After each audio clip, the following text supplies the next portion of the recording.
Welcome to the Cyber Business Podcast, where we feature top founders and entrepreneurs and share their inspiring stories. Now, let's get started with the show.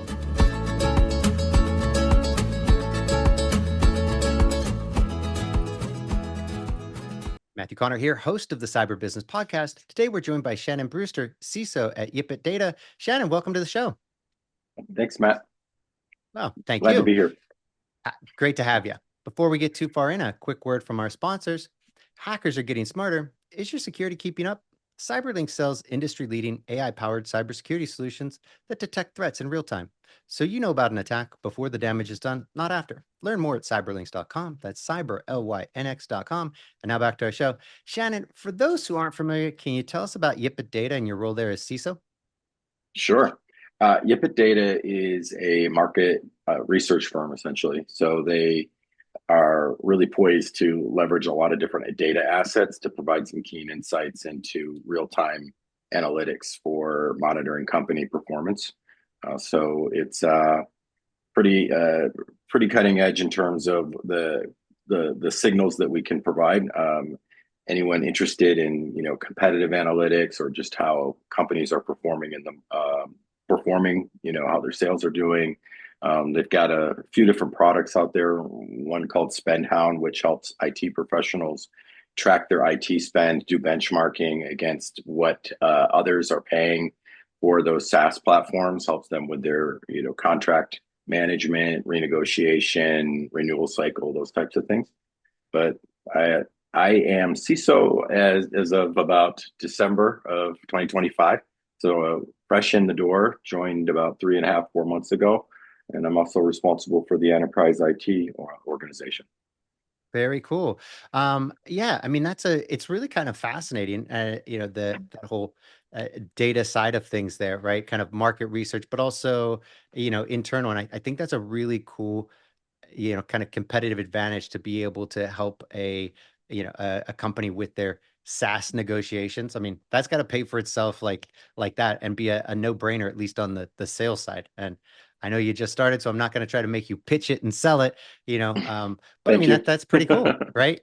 Because, a lot of people, it's whatever it is, however the negotiations went. Usually a lot of times it's not, nobody really strong arms the provider because they really want the product. And then you end up with these monstrous bills, over time.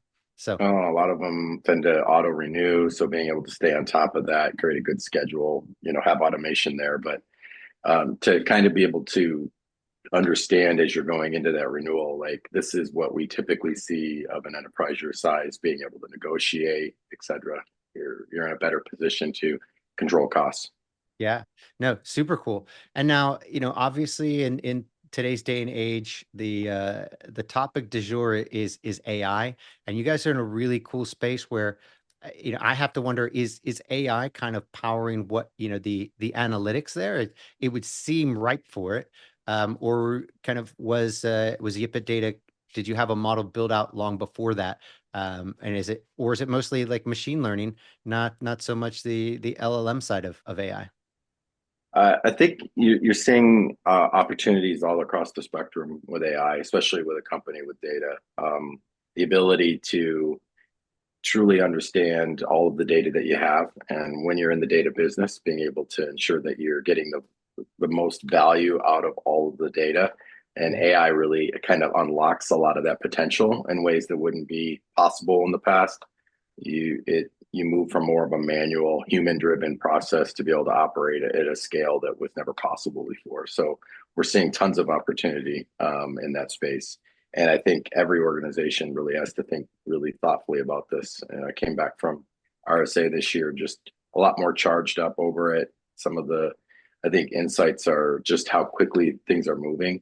And the organizations that are deploying a security-first approach, they're really positioned to pretty much crush the competition. It's basically, you've got a choice at this point, I think, from a business perspective, to go all in on AI or risk bankruptcy. And then the other side of the coin is obviously do it securely, because that's probably insecure, untrustworthy AI is probably just as bad as not dipping your toe in the water at all. So you're not recommending just open claw for the enterprise. That's not not the approach. Just let it, use that and just be done with it. That's not the No, not the I think you recommended need to be a solution. little more thoughtful, although I'm seeing and hearing that, OpenClaw in and of itself rapidly made some pretty big inroads. I think when they first launched, you're seeing within a few weeks, like 28,000 skills were available. The malicious ones have, from what I've heard, dropped to about 300 to 400. But I mean, you're still risking things. I don't think it's wise to necessarily just Yeah. open Pandora's box without any kind of thought or control or intention around it. Yeah. I mean, it's a cool kind of futuristic wild, wild west, right? Where you get to see kind of the cutting edge in, the bleeding edge in a very kind of unprotected way, right? And so Mhm. super cool. If you just isolate it, let it do a few things and keep it, then you get to play with, with the cutting edge of things. But and I think that's fun and exciting. But when it comes to, to businesses, cool to see that that's kind of where things are heading with agentic AI and where that can be. But, obviously that's not appropriate for any business, really not at this point, not until there's a lot more security and, focus on that and how you kind of regulate it, control it, ensure that it's not you're not installing malicious skills. So that's that I guess that's all par for the course. Yeah, I think or it's something that you have to think about from an organizational perspective. I think it's even much bigger than the cybersecurity aspects of it. I mean, we're truly transforming the future of work. We're really presenting, a framework, I think, where we have to start seeing agents as digital employees. And how does that change how we think about the workforce? Yeah. How people are interacting with each other? Are we driving the same accountability to a machine, non-human and a non-human identity that we would a human identity? Are we thinking through the same rigor that we would when we're onboarding a new employee as we do the onboarding of an agent? Do we have a clear job description? Do we have clear performance metrics? Do we have clear accountability? And then how does this change how people interact with each other at a human level? I mean, this is pretty transformative. I think you've got to have every part of the business aligned to a real strategy. It's got to be, there's a people HR component here that involves technology in a way that I don't think ever happened before. Yeah. Did you see there was a story that came out, I don't know, a few weeks ago about how when Microsoft implemented Copilot internally, they did this audit after about 3 months to see how did it go? What kind of actual utilization did we get? Did you see this? This I think I saw pieces of it, but keep It's going. it's super cool because what they found was they were expecting, especially at Microsoft, to have, maybe 75, 85% of people, heavily using it. What they found was it was closer to 15, which they were shocked by. And the 85% that they thought would be using it, the problem was turns out they were using it like, kind of like let me see. They were using it, expecting it just to be able to perform. So you say, hey, look, rewrite this email for me. Cool. And then you're like, that wasn't quite what I wanted. And you adjust it. And they were using it just for tasks like it was a fully trained employee ready to go and it knew what you wanted already. The 15% that were power users after 90 days, they were treating it, as you said, like an employee. Like a brand new employee. Hey, look, this is what I need. You treat it like an intern. You're going to have to train it all on everything that you're thinking, everything that you need it to do. And then you can give it work and supervise it and give it feedback, and then it gets better and better as you do it. And so that was the big takeaway they had from it. And I think we see that now. It's blatantly obvious now that's really the way you have to treat AI now, as a person, that you have to get up to speed, train them, give them clear guidance, clear directions. And so when you think about it, like you said, I think that's so it's spot on. When you think of them as an employee, that's fantastic. Then you get the best results because the skill that you're using is no longer, hey, just help me do my job. It's Mhm. now it's a managerial skill. It's a Right. human leadership skill. Like, how do I mentor this employee? Agentic or human, doesn't matter. It's the same sort of skills. A little different that you're only typing to them, or than a human that you interact with. But I think you're spot on. That's the future. That's how we have to be looking at these AI models and agents to help get them down that path. Yeah. I think a lot of people are probably more gravitating to using agents more like a glorified version of Google, right? Like it's much more effective, but you're really hitting tip of the iceberg in terms of what would be possible. I thought one of the quotes that I liked at RSA was that constraints on AI are like rocket fuel. And there's lots of reasons for that, right? Agents and LLMs get confused, they hallucinate, etc. So the more constraints you put on them, which goes back to having a clear job description and a clear, purpose for that agent. But if you just give it access to too much, not only are you creating security risk, you risk confusing the agent. You change, potentially its ability to deliver, without mistakes, etc. So I think that mindset is probably helpful as you try to like push a security strategy around. It's like, no, we're actually not trying to slow things down. We're actually designing a system that's actually going to perform a lot better by having the right guardrails in place. And then you get to sleep at night as well on top of Yeah. that. Like 100% agree. And I think what's really cool is I think we're at this stage where we get to see AI in a couple of ways. Like if you've let's look at the self-driving car now, right? If you get in a Tesla and you use self-driving, in years past, kind of like a drunk toddler. Now it's like a young adult driving. And you're like, oh, you're pretty good, but maybe you just got their license or they're just about to get their license. Really pretty solid, but yeah, I wouldn't fall asleep while they're driving, right? And I think we're in that same space, thanks to AI wise, when it comes to all the other areas, like when people think AI. But I love it in terms of security.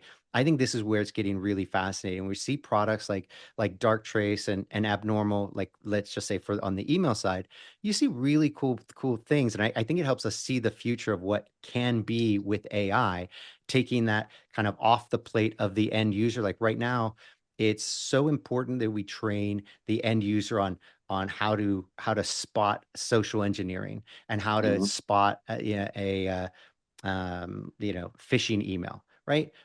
But somebody who's in accounting, they're there because they're good at accounting. They're not good at, well, let me check this URL and does that look right before I click on it? What do they know about that, right? Like right. it's not really their job, it's not their expertise.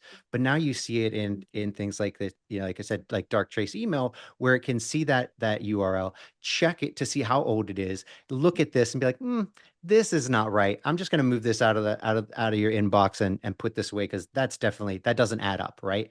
And Mhm. and see things like oh um the what was it? It's not e-signature, but DocuSign. Like there were tons of DocuSign things that were coming in because those are legitimate links. So it's really easy to get past the traditional email security gateways because you set a rule and like, well, no, that DocuSign is legit. This legitimately came from DocuSign. That's legit.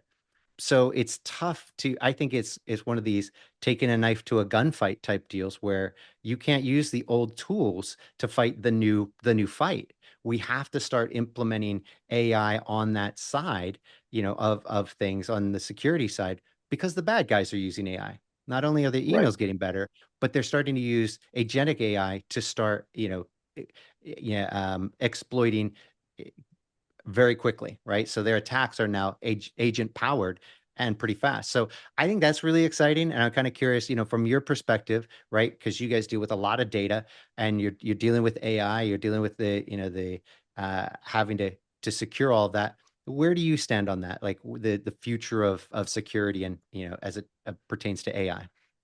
Well, I think one of the things that's really clear is that AI is blowing up a lot of the traditional approaches to cybersecurity, and it's really creating an opportunity, I think, for the industry as a whole to mature. We're still struggling with the same things that in the traditional model that with the basics, right? Like if you look at most organizations, I really like and I champion this a lot, the 85% rule, which basically says there's 5 CIS controls that mitigate 85% of the risk. If you think about how an attacker or how an organization typically gets compromised, it's a failure in one of these 5 controls.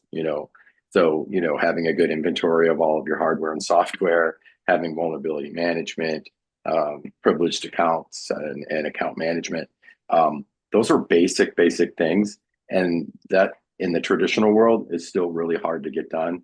And so when you're going into this new AI era, if your starting point is a poor foundation, you're in a lot more trouble, first of all. But then the second part of that is that AI, the traditional tools that we have, need to kind of be completely innovated because we're not used to like non-deterministic situations where, like, when you think about input controls and these types of things, well, it's like it's non-deterministic on both sides of it. Like, how do you validate that, when you think about prompt injection, et cetera? But then there's just different technologies in play here that we don't really have defined standards for right now. We're kind of like in uncharted territory in a lot of ways. There's gaps, and then just the way that the AI is architected, that we have to completely innovate against in cyber. And I think that's what the biggest challenge is, and the tension is that everyone tends to feel the urgency in the boardroom and the executive level that if we don't move fast, we're going to be left behind. And yet we have a cyber industry that is still sort of in the embryonic stages. I went to a session at RSA last week just to kind of hear like market research on this. We haven't even got a clear taxonomy of how we even describe these things. Like, is it a non-human identity? Is it an agent? Is it this? Like clear challenge, like when we can't even speak from the same perspective because we're not even using the same taxonomy yet. I mean, could go on all day about that, but I think it's important to get the basics right, but we're also going to have to move faster. And then the third thing I'll say is that I think you look at how good these things are at finding vulnerabilities. We're in a place today where it's somewhat manageable, where we have where we have new 0 days. The forecast is to expect like what a 1,000% increase. I mean, it's insane. Hundreds of potential new 0 days being discovered every week. You think about how that's going to impact your supply chain.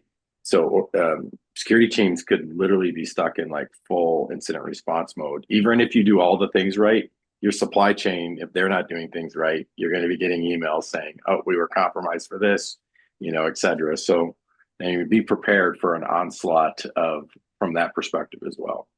Well, I think that's where AI comes in, because as let's face it, these 0 days are being discovered at brand new records, breaking speeds because of AI, and so because of that, the traditional approach of, well, I'm just going to wait for for the exploit to come out. Okay, great. Wait for the patch and I'm going to patch it. It's too late. You can't do that because it's so quickly exploited before it can even be patched. So the only logical response to that is that you have to start using AI internally for your security. It has to be able to, and I think the thing I love about AI, that term now, thanks to ChatGPT, is now everybody understands, appreciates, and wants that in their organization. Great. Mm-hmm. The key, I think, is, we've had AI, we've had machine learning in security for a long time, but it wasn't in the kind of the zeitgeist. It wasn't there in people's minds in the same way. So it was like, you know what, the current stuff works, and it did until now it doesn't. But we have the way to battle that, and it is machine learning, so that you can see, wait, this is not normal behavior, right? So when you don't have to patch it right away, once that gets exploited and there's no patch, the great part is suddenly something's happening that's never happened before. Hold up, that's not right. So when your network is being constantly observed for abnormal behavior, great, there's an anomaly right there. I'm going to grab that and I'm going to stop that. and I'm gonna call an adult and say, hey, is this doesn't look right? Is this work for you? Because I shut it down because things don't normally come through the firewall like that. That's weird. Oh, cool. That's fantastic. I think that's the solution. And I think more people, if we had that in place, where the endpoints being detected, the networks being detected, and email is being, all of those are being covered using machine learning properly. Now you're defended against those modern attacks, those zero-day exploits. Is it going to be perfect? No, nothing's perfect, but I think that's our only real current defense against that. And if we don't start using things like that, I think we're in for a real, the bad guys get a leg up, and there's no stopping that, because it Mhm. just takes time to patch those, to go through, and it's critical time, because the bad guys are getting faster and faster and faster. You find that exploit, agents go out and exploit it. Boom, you're in push of a button for them. And they don't even have to be tech savvy for it. They Right. simply talked to an LLM and made it all happen. So I think that's where we're at currently. But what do you think? I think you're spot on. I mean, it's going to require us to build more agentic capabilities across the stack. Things are going to have to move faster in every respect. Um, the idea of human in the loop is going to be a luxury in most cases, and you're going to have to probably design as much automation as you possibly can, Yep. from continuous vuln management to automated patching. Um, I think the idea of an agentic SOC has a lot of opportunity. I'm really excited about some of the things that I've seen there. I mean, it's you can't hire your way out of this challenge, right? I think the opportunities for just automated remediation, just the efficiency that you can see in agentic SOC that can turn what would take hours and days to do an investigation into minutes. Yeah. It's pretty amazing and definitely worth looking at. Yeah. No, I think that's really cool. And I think we see that is really clear when you look at what like SentinelOne and CrowdStrike are doing already with their AI inside of those products and their AI powered, SIMs. I think those give us a glimpse of the future. But I think the agentic SOC is going to be a sight to behold. And I think it's gonna be needed in the future when the pace is just too fast for humans to keep up. And Mhm. I think we're kind of there now. We don't have the agentic SOC, but we will need things like, the AI detecting the network and endpoints and email, protecting those at, AI speeds, because humans simply can't. And if you give them 4 hours between the time it happened, or even 45 minutes, between when they got access and exploited and when you caught them, it's already too late. And we're seeing now that there's still places where the bad guys have been in for a year before they do it. A year. Right, right. And so it's not like these are small organizations that didn't have the budget, and they didn't know what they were doing. It's fine. A little mom and pop with 6 people, sure. How were they going to know that somebody was in? I think they're probably better off than some of these large organizations where it's just, I don't want to say poorly managed, but how else do you explain the fact that they were in there for a year, before you caught them? Oh, I'm sorry, before they identified themselves and Right. had attacked you. So that's different. Had you caught them before they could do the damage, but they're in there for a year. They've collected everything. It's not great. Yeah. I really like the idea of when you look at the agentic side and protecting agentic agents. I've been really liking the agentic trust framework. Josh Woodruff put that together. He's got a great blog out on Cloud Security Alliance's website. A really good book. It was a great weekend read for me. But just applying the zero trust principles in a way that's really easy to understand when you're talking to executives and the developers and engineering teams, um, you know, really broaching it from, like we were saying earlier, with the digital identities piece of it, having a clear framework that says this is the progression framework for an agent. You start, as you said earlier, an intern, and an intern is low risk because it's read only. And as it performs well in that capacity, then you can promote it up. to a junior, and then to a staff, and then to a principal. But it also then gives you a way to understand, like when I'm having an incident and I have to execute an IR process, if you tell me a principal agent just went rogue, well, we know that's an all hands on deck situation. This is a um, um, fully autonomous agent with access to critical systems, and it's moving at light speed. And to your point, like it can't wait 45 minutes. Like the damage could already be done by that point. And so having a clear framework and that borrows against zero trust principles, I think is a smart approach. No, no, 100%. And I think the interesting part is, historically, we're not really good at coming up with frameworks quickly, right? It seems like this would be a great place, for AI to help speed this thing along. Um, kind of kidding, kind of not. But the reality is we do have to, come up with the right words, right? We have to have a common vocabulary. We've got to be able to define things, and it's developing so rapidly that it becomes a real challenge, right? And just not only on that kind of governance side of things, but it really in every way. I mean, it's hard enough just to say, hey, what should I be examining? What products? There's so many products out there. Which Oh which yeah. products should I be examining? And I think the challenge, I think the solution there is right now you can only really truly kind of, and I'm curious what your take on this is. I think you've got to use like the Gartner's Magic Quadrant now as your guide for, okay, these are the things that I can look at, because there's a million products out there. So how do you and do for your enterprise, for your organization, how do you justify, doing this cool new tech startup that's using AI? Like, I don't know how somebody does that when there's 100 others. I think you have to wait to see what kind of flushes out, right? Well, okay, those aren't really good. They've kind of faded off, just like the dot com. And yet we're in a place where there's the the drive, as we've just been talking about. You've got to be implementing something. You've got to be using AI. So how do you go about it? And I think that's the solution. But if you do that, that means you're only using kind of established, leaders in the industry, not some of the cool new stuff that's coming up. Are we losing out on opportunities, or is that just the smart way to go about it?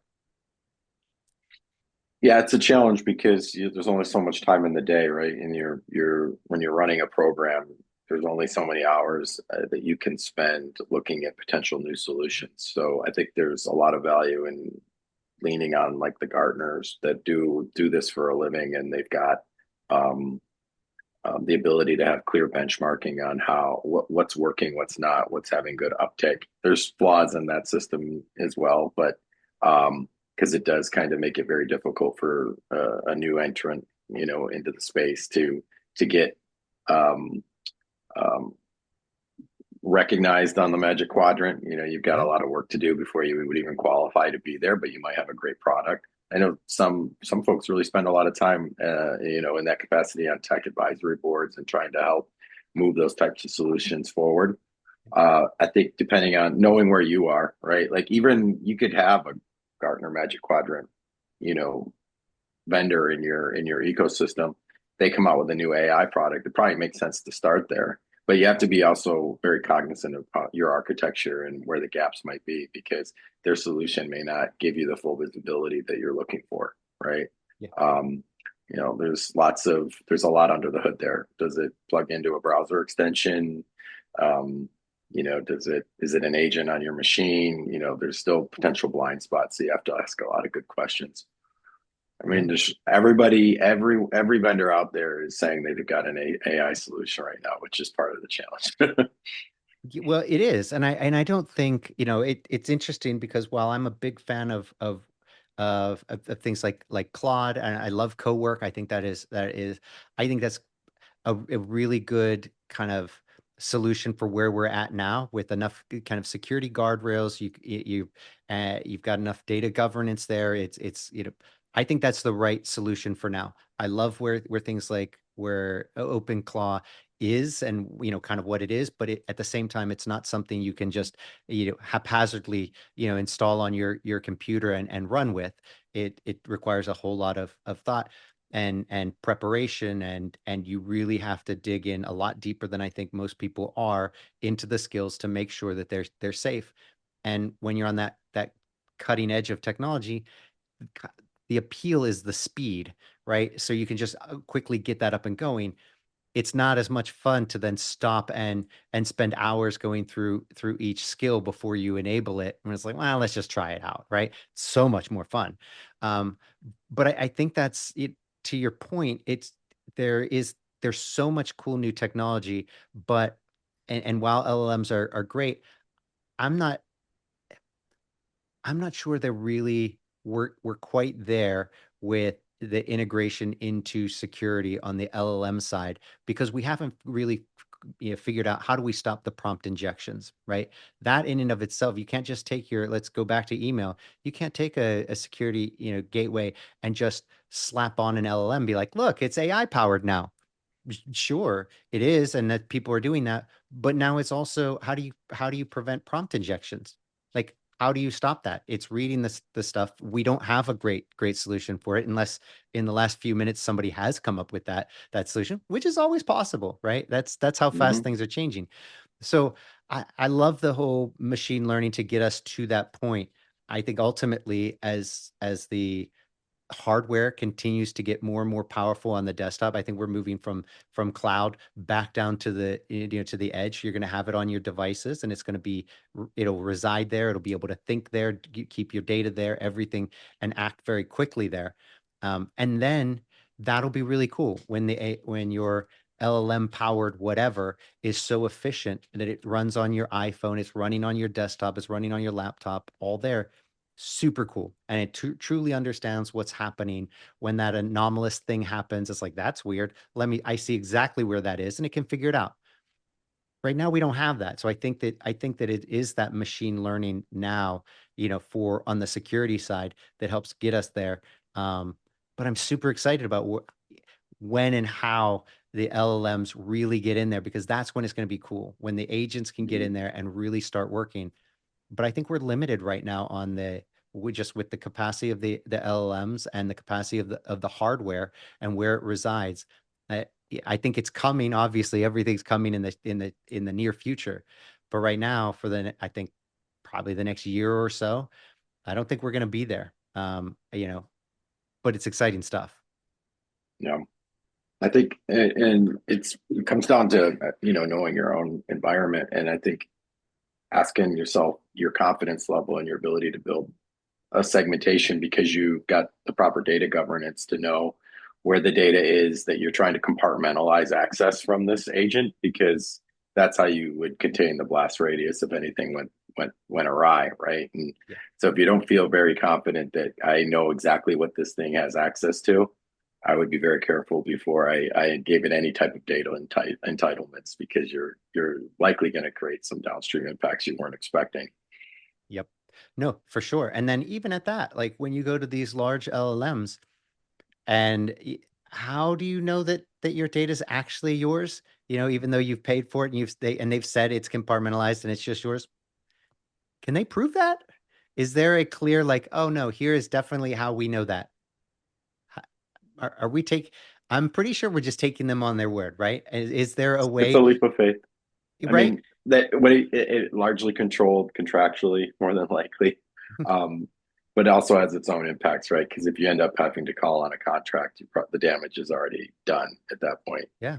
But I mean, obviously, do the due diligence to put the right contractual language in place, have a good enterprise agreement, data processing agreement, those types of things, and know exactly what it is that you care about in terms of what they're able to do with your data, training on your data, all of those types of things. But it kind of goes back to where we were when we first launched the cloud, right? That shared responsibility matrix wasn't even there when we first started doing cloud. That was an innovation, but you're still putting a lot of trust in a cloud provider anytime you engage in that type of a relationship.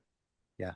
No, I think that's a phenomenal analogy because that is exactly where we are, right? This is just kind of the next evolutionary step. We went from everything being housed in the organization on your own servers, on your own computers to now, oh, we'll put it on theirs. And we called it the cloud. Great, cool. And so it did take a while for us to get that shared responsibility matrix and get those ideas out. And back to your earlier point of that's really important that we start, working on that now with AI. We have old words, we have old ideas, but they don't fit perfectly with this new technology. And I think it's going to be really important that that we do get those as quickly as possible so we can have the frameworks, we can have the tools like a shared responsibility matrix, have these ideas, these practices in place to really help kind of formulate and help build that, the right policies and procedures to help protect the organization. If nothing else, to help, kind of formalize the thinking. Be like, oh, great. Right now, we kind of all have to figure it out on our own. Like, okay, you just kind of apply logic to all of it and figure it out using your training and everything you've learned to this day, to this point. But it Mhm. will be really helpful when we have, kind of proper frameworks that, oh, great, this makes sense. And I can just lay out the whatever that framework ends up being called. Yep. Yeah. I mean, you're like, yeah, what? I don't know what to say about that. It's yeah, but totally. It's like, yeah, yep, Yes exactly. to that. Yes to that. Yeah, totally. So no, it's a really fun and interesting time because of that. And I mean, so we've covered a lot of really cool points, like where I think people have to be thinking in terms of how do you manage that, and I'm kind of curious because you guys are kind of on that bleeding edge, right? You're housing a lot of data for a lot of data is your thing, right? And so that has got to be top of mind for everybody. So what, everyone there, for you especially. So what is your sage advice to others who aren't quite as far along as you, or at that, kind of intersection? So for other businesses, what's your advice? How should you be going about thinking about, AI? And I know we've kind of covered it, but let's just kind of put a fine point on it. What's the takeaway for people? This is what you need to be thinking about. um, I think it comes down to looking at it, as I was saying earlier, with like a zero from a zero trust perspective. And this is kind of a concept that's been around for years, but it's one that is flexible enough, I think, that we can apply into an agentic framework. So, as I was saying, I really like that agentic trust framework as something I could sink my teeth into. And so that really looks at things from the perspective of identity, behavior, data governance, segmentation, and incident response. So, and those are your like five main key areas. And so you really need to have a solid strategy in terms of how that you've got the proper foundation from a data governance perspective. You've got the segmentation in place. You're able to create baselines of what's the expected behavior of the agent, and you can key in when it breaks whatever threshold you're comfortable with. And I would say absolutely 100% have a response plan that's tuned to an AI system, because you're looking at things that operate at light speed, that break through guardrails frequently. They find when you tell them, they aim to serve, right? So you tell them to go do something. There's plenty of examples out there. There's no shortage of case studies in terms of how things have gone sideways because it elevated its permissions because that was the only way to get the task done that you asked for. So you really have to kind of think about it, I think, from all five of those angles. And I would say really be thoughtful about a strategy in terms of how you progress agents through a framework that basically starts them out, as you said earlier, intern, make them prove themselves, and gradually move themselves up to higher and higher levels of autonomy and higher levels of access. Just like you wouldn't give your summer intern on day one the company P card with $100,000 limit just after you shook their hand for their first time. You'd kind of vet them out a little bit, build trust over time. I think you have to do that the same way with an AI system. Don't just turn it on and give it full rights day one. And also, you just really have to be very collaborative with the entire business. This is something that's going to transform organizations from top to bottom, and it's going to require you to have everyone there with a seat, at the table, thinking about the various perspectives, legal risks, HR risks, engineering risks. And the more effective that you can be as a leader in communicating effectively across those teams to really have a shared vision and really know what you're trying to accomplish. I think if your goal is, well, if you ask somebody why they're doing this and they say, so we can have AI, that's not a good reason, because you just have to have an AI story. So we're doing this because it's AI. No, it actually has to have a true ROI. It has to have a real business case. Just like you wouldn't hire somebody without a job description with clear performance metrics. It should be the same thing. I know what you're here to do every week. I know what you're expected to accomplish on a weekly basis. And it really should be that. Now, honestly, like on the Gen AI stuff, obviously that doesn't necessarily apply as much. These are more productivity tools. But I mean, the same ideas I think are important, like data governance, entitlements, these types of things, segmentation, they're all important. Well, that is sage advice. I think that is spot on. Fantastic. And Shannon, I can't thank you enough for coming on and talking with us today. I think this was great. But before we go, can you tell everybody where they can find out more about you and more about YipitData? You can find more about YipitData on the website, YipitData.com. I'm pretty much available on LinkedIn. Pretty easy to find on LinkedIn. Also pretty visible in the ISC2 community. I'm on the board of directors there. So happy to connect. Awesome. Well, thanks so much. And until next time. Thanks for listening to the Cyber Business Podcast. We'll see you again next time, and be sure to click subscribe to get future episodes.